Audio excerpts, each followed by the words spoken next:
પવિત્ર ચૈત્ર મહિનાની આઠમે અનેક દેવી દેવતાઓ માતાજીની રમેણ જાતર યોજાય છે।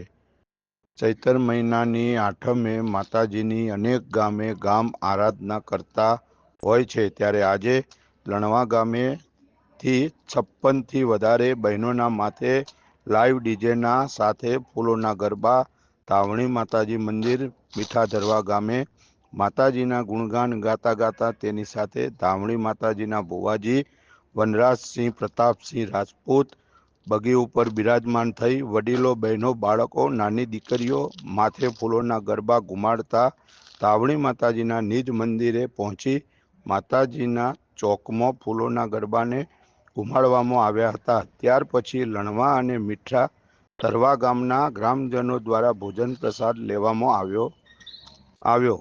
રાત્રે વાયકને માન આપીને ભુવાજી પધારશે। ધાવણી માતાજીની રમેણ યોજાશે।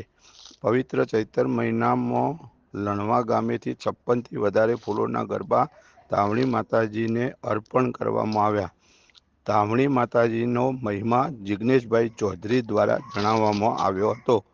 ન્યૂઝ ઓફ પાટણ, તંત્રી રાજુભાઈ ડી પટેલ। જય ધાવણીમાં દર વર્ષની જેમ ચૈત્ર મહિનાની આઠમના શુભ પ્રસંગે આજે લણવા અને મીઠા દરવાથી જે ફૂલોના ગરબાનો દર વર્ષે પ્રસંગ કરવામાં આવે છે એ રીતે માનતાના ગરબા એમ કરીને દર વર્ષે આ પ્રસંગ ઉજવવામાં આવે છે। જેમાં માનતાના ગરબા લોકોના માનતા પૂરી થતા હોય એવી માતાજીની શ્રદ્ધા હોય છે અને શ્રદ્ધાના કારણે લોકો ભાવપૂર્વક અહીંયા માતાજીના ગરબા ચડાવે છે અને રાત્રે માતાજીનો પ્રસંગ હોય છે। હજારો લોકો અહીંયા ભોજન પ્રસાદ લે છે। એ રીતે માતાજીનો ખૂબ જ સરસ અહીંયા અવસર ઉજવવામાં આવે છે। કેટલા ગરબા હશે? દર વર્ષે સમથિંગ જો જોવા જઈએ તો 40 ઉપર ગરબા હોય છે। આ વખતે માતાજીના 56 ગરબા છે।